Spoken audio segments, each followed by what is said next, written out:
Bonjour à tous, aujourd'hui dans cette vidéo je te présente la dernière action que j'ai achetée en bourse et il s'agit de Visa que j'ai acheté au mois d'août 2024. Donc dans cette vidéo je vais te présenter aussi les raisons pourquoi je l'ai acheté et on regardera un petit peu aussi la valorisation de l'action en ce moment. Donc on va regarder mon portefeuille, je l'ai acheté autour des 254 dollars l'action, elle est un petit peu remontée ces derniers jours autour des 267, donc je suis légèrement en plus-value, mais c'est pas vraiment ça que je regarde en fait au quotidien. Le plus important c'est de faire surtout ces analyses et dans l'entreprise et d'être confiant aussi dans l'entreprise, dans ses investissements. Donc si on regarde un petit peu évidemment les chiffres de l'entreprise, donc Visa, c'est une entreprise qui a une marge. Alors aujourd'hui, elle cote à 267 et pour rappel, Visa, c'est une entreprise pour faire gros qui délivre des services financiers avec des cartes, débit, crédit, avec des consommateurs, des commerçants, etc.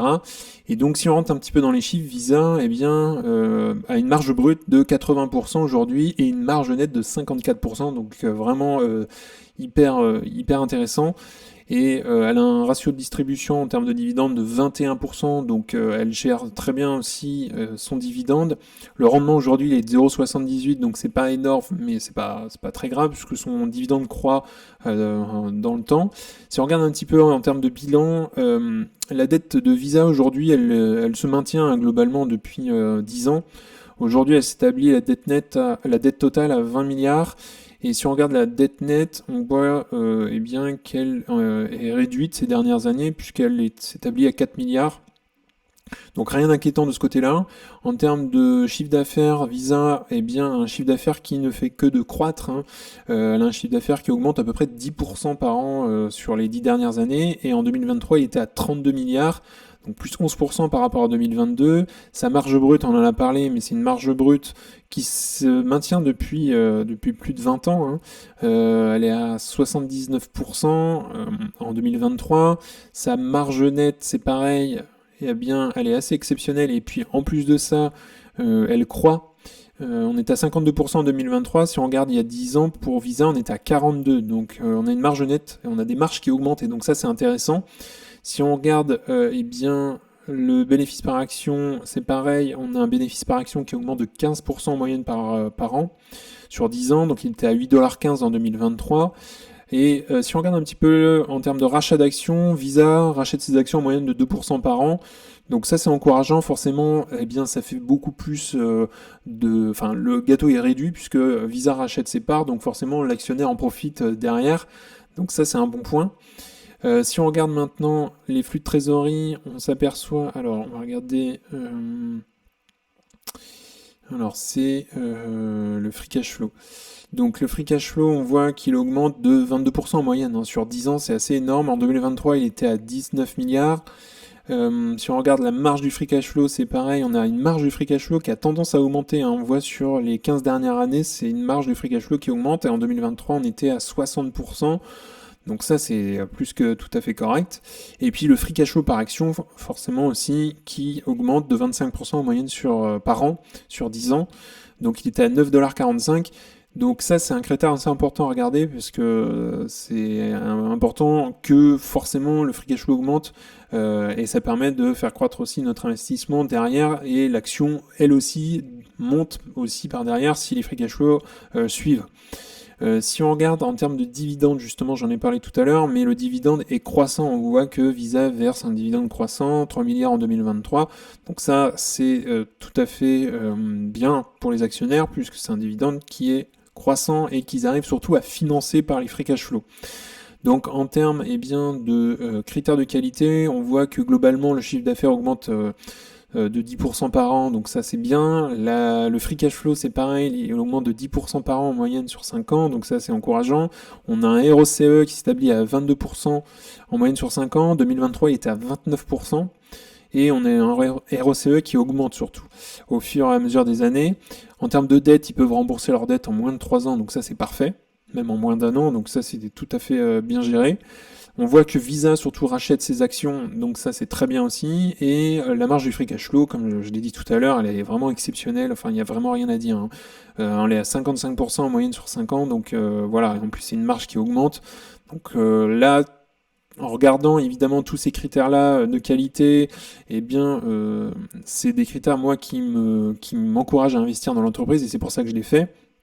Si on regarde la valorisation de l'action en ce moment, alors moi je l'avais acheté autour des 254 dollars, donc elle était sur un PI de 27 à peu près. Aujourd'hui elle est un peu remontée, et donc elle est autour des 32 de PI, mais si on regarde un petit peu son historique, on voit qu'elle a toujours été au-dessus ou autour des 30.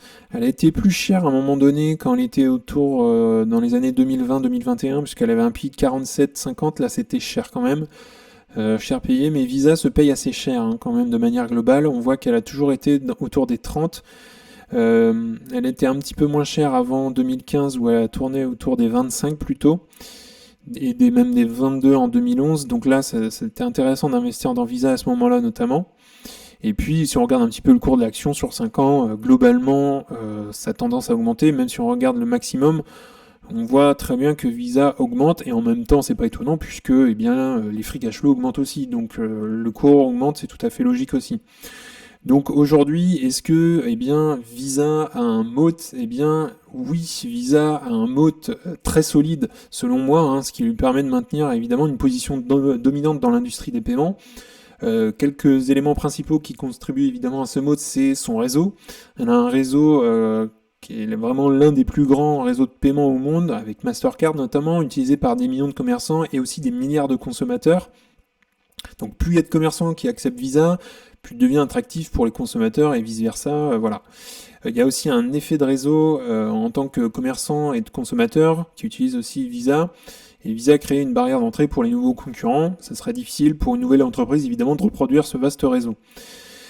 Si on regarde aussi, eh bien c'est une marque forte Visa, on la connaît tous évidemment, c'est une des plus reconnues au monde et cette reconnaissance de marque renforce évidemment la confiance des consommateurs et des commerçants, ce qui incite à son utilisation plutôt qu'à celle de concurrents moins connus. En termes d'innovation, eh bien Visa investit évidemment massivement dans la sécurité de ses transactions et aussi la fiabilité de son réseau.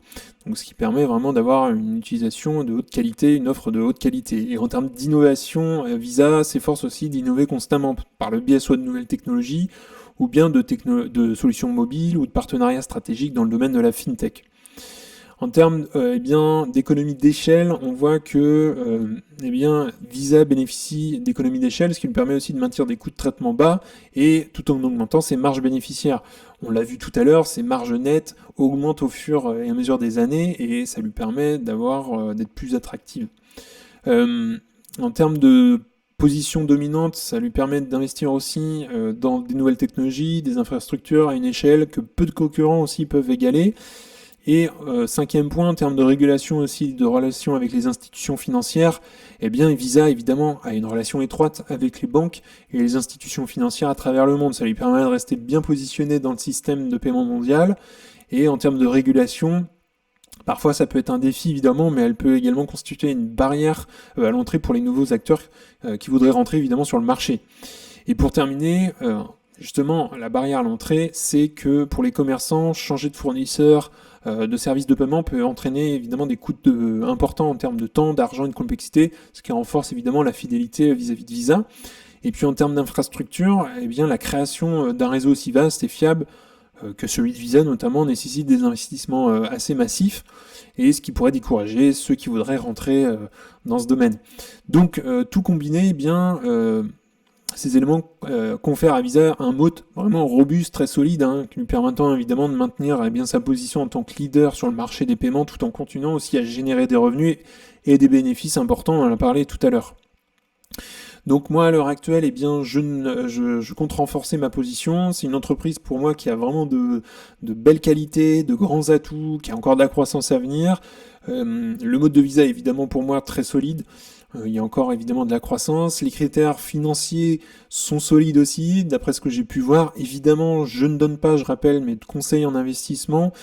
C'est hyper important que vous allez faire aussi vos recherches si vous souhaitez évidemment investir dans Visa. Ne copiez pas n'importe qui.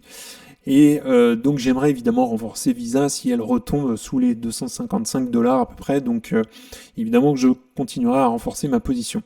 Dites-moi en commentaire justement si vous êtes investi dans Visa, si vous envisagez de faire des recherches justement sur Visa. Ça m'intéresse et qu'est-ce que vous pensez aussi de l'avenir de Visa. En tout cas, on en a fini pour aujourd'hui. N'hésitez pas à liker la vidéo, à vous abonner, ça fera grandir la communauté et puis aussi ça me soutient. Si vous souhaitez regarder un autre épisode, vous pouvez cliquer juste ici. En tout cas, je vous souhaite une excellente journée et à bientôt pour un prochain épisode. Salut!